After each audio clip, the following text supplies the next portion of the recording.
नमस्कार, मी गार्गे Aware, common man. आणि आजचा आपला विषय आहे यूज अँड थ्रो, अर्थात वापरा आणि फेकून द्या. यूज अँड थ्रो हा शब्द मी जर केव्हा ऐकला असेल तर जेव्हा आपण ग्लोबलायझेशन म्हणजे वैश्वीकरणाचा सिद्धांत किंवा वैश्वीकरणाची पॉलिसी ॲडॉप्ट केली. काळ होता LPG पॉलिसी ॲडॉप्ट झाली त्यावेळचा, म्हणजे लिबरलायझेशन, प्रायव्हेटायझेशन आणि ग्लोबलायझेशन. वैश्वीकरणामुळे विषय असा झाला की बाजारपेठ खुली झाली आणि बाजारपेठ जशी खुली झाली तसं अख्खं जग भारतात यायला लागलं.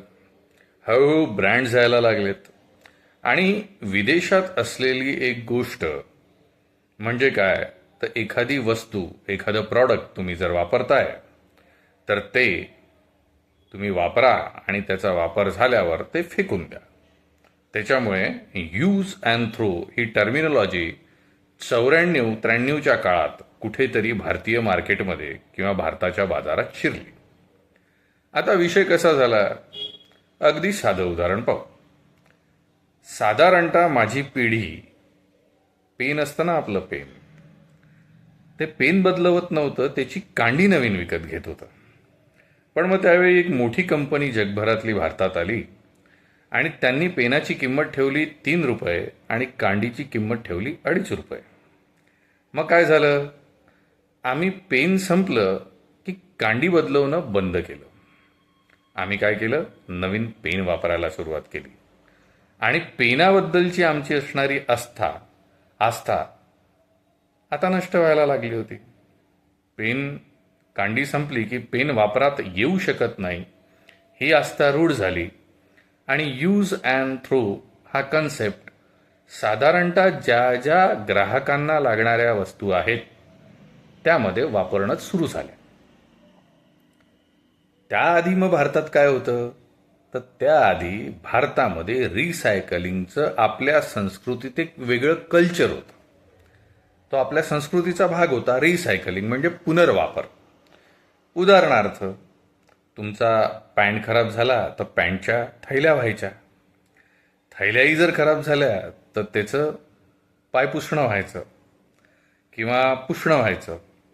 तेही जर खराब झालं तर सायकल पुसायकरता, वस्तू झटकायकरता, वस्तू साफ करण्याकरता त्या गोष्टी वापरल्या जायच्या. कुठलीही गोष्ट त्यातून नवीन काही गोष्ट तयार होऊ शकते का, टाकाऊतून टिकाऊ काही निर्माण होऊ शकतं का, अशा संस्कृतीत भारतीय असलेले आपण लोक हळूहळू कशात आलो, तर आता आम्ही आलो यूज अँड थ्रो या संस्कृतीवर. पण यूज अँड थ्रो संस्कृतीबद्दल मी आज विशेष का बोलतोय, तर याचं सगळ्यात महत्त्वाचं कारण आहे की आता हे नात्यांमध्ये शिरलेलं आहे. हे नातेसंबंधात शिरलेलं आहे. आणि मग साधारणतः या व्यावहारिक जगात, जग पहिलेही व्यवहारी होतं, आताच ते झालंय अशातला भाग नाही, पण आता त्याचा कळस होतो आहे. आणि या व्यावहारिक जगात होतं काय आहे मग, तर एकच गोष्ट काय, तर माझा कोणाकडून काय फायदा आहे तेवढ्यापुरतं त्याच्यासोबत राहायचं, त्याच्याकडून तो फायदा करून घ्यायचा आणि त्याला फेकून द्यायचं. वापरा आणि फेका, वापरा आणि फेका.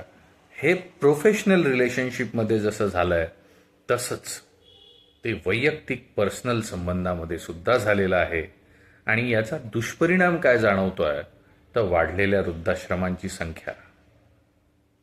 हो, वाढलेल्या वृद्धाश्रमांची संख्या.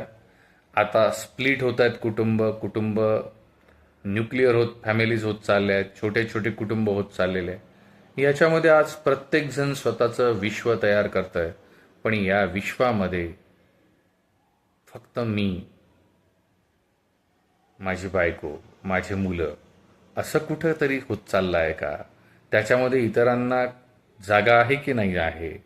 स्पेस नावाचा एक शब्द फार वापरला जातो आजकाल.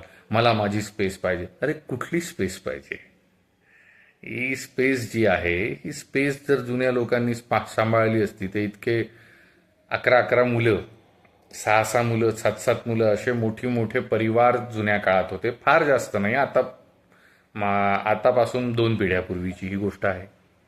आणि सगळ्या गुण्यागोविंदानं राहत होते, सगळ्या गोष्टी व्यवस्थित होत होत्या.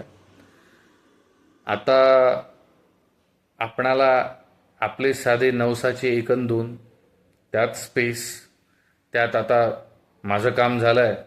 एकदा मुलगा शिकला, मोठा झाला, पुढे गेला की तिथून तो पुण्या मुंबईत जातो, पुण्या मुंबईतून विदेशात जातो, तिथून तो येतच नाही. अशा सगळ्या समस्या चालू आहेत.